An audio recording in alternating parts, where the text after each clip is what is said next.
Let's talk about this latest school shooting. Let's talk about people who want their guns and people who want their guns taken away. A lot of people say they want assault rifles banned. That's it, take them all away.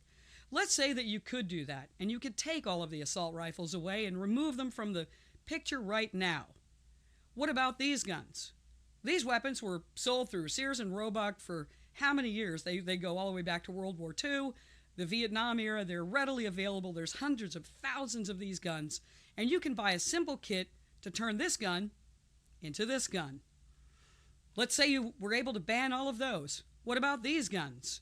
These guns have high-capacity magazines, folding stocks. You can pull them out of anywhere. You could carry 2 of them at a time under a coat. You're going to ban all of these? And I know something about this. You know why? Because this was the type of gun a friend of mine selected. He was going to be a school shooter when he was a young man. He told me his entire plan, how he had thought it out, how he wanted to kill and hurt as many innocent children as he possibly could. He said he even befriended the police officer in the school and shared a candy bar with him so that he would trust him because he was going to kill him first. So I know something about this. Let's talk about the whole gun situation as far as whether it's fair or not. Okay, a lot of people say, well, you know, your gun rights are not as important as my child. And okay, well, that's a very, very valid point. But let's look at this point. Let's say there's a 25-year-old mother. She has 3 children at home. She's alone because her husband is a serviceman serving overseas right now. So there's no man in the house to defend her. There's a man at the front door with a fire axe, and he's going to chop the door down and get into the home. Okay, what should she have in her hand? A cell phone or a gun? It's her God-given right to be able to defend herself, her family, and her property. And if you have a weak stomach, if you don't like to see things that are graphic, I'm telling you right now, turn away, don't look at this image at all. I'm going to give you a couple of things to look at. This is someone's home. Somebody did this inside their home. They did it to them in their home. Somebody died here in these images. Okay, let's say you call the police. Call the police right now. Tell them there's a guy outside your house. He's got an axe. He's got a gun, whatever. Do you know what they do when they get there? They form a perimeter because they want to secure the area to go in. Do you know how long that takes? Because each cop has to get there? No. And the the Constitution gives us the right to bear arms. The end. Okay, that's my opinion. Let's talk about stopping this thing. How do we stop the school shootings? Because a lot of people think just like I do. Otherwise, these laws would have been gone a long time ago.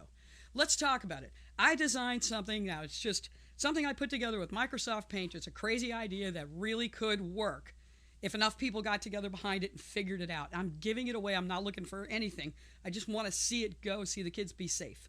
What if you did something that's a lot like these? They put doors on the outsides of buildings in the wintertime to keep the temperature in. They use them in shopping malls. They use them in different department stores to keep the temperature in. These are electronic doors. One opens, one closes. What about using the technology behind a safe box where you pass goods through it? One door opens, one door closes. They can't open at the same time. You couldn't put a gun through, whatever. Now you use the same idea of the door, and in the middle you put in an electronic metal detector. And that sets off an alarm, it locks both doors, and that's it. And it's all in bulletproof glass. They're not going anywhere. Okay, let's say it's 2 kids together, and one kid wants to go pull the fire alarm and let the other kid through. There are smart locks. There are all kinds of safe doors, safe locks, whatever. He would still have to come through the doors in to the school, with going through the metal detector. They should have some kind of a ratcheting device that in the event of an emergency, the doors only open out. And this could easily be achieved. I mean, it could be done. Why don't we go after protecting them? And let's talk about the kid. The guy that I talked to when he was in that mental state, he was under a tremendous amount of abuse, and he had all kinds of issues. I've got to, keep his trust. He trusted me with this. I can't tell you that much. But, I mean, he led a horrific life that brought him there.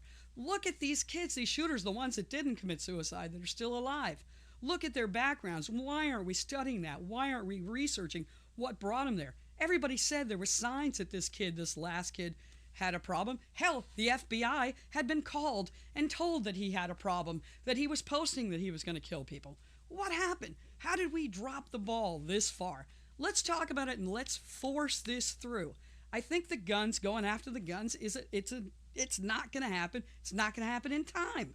And if you did take all the guns away, let's say you could take all the guns right here and now, who's going to turn them in?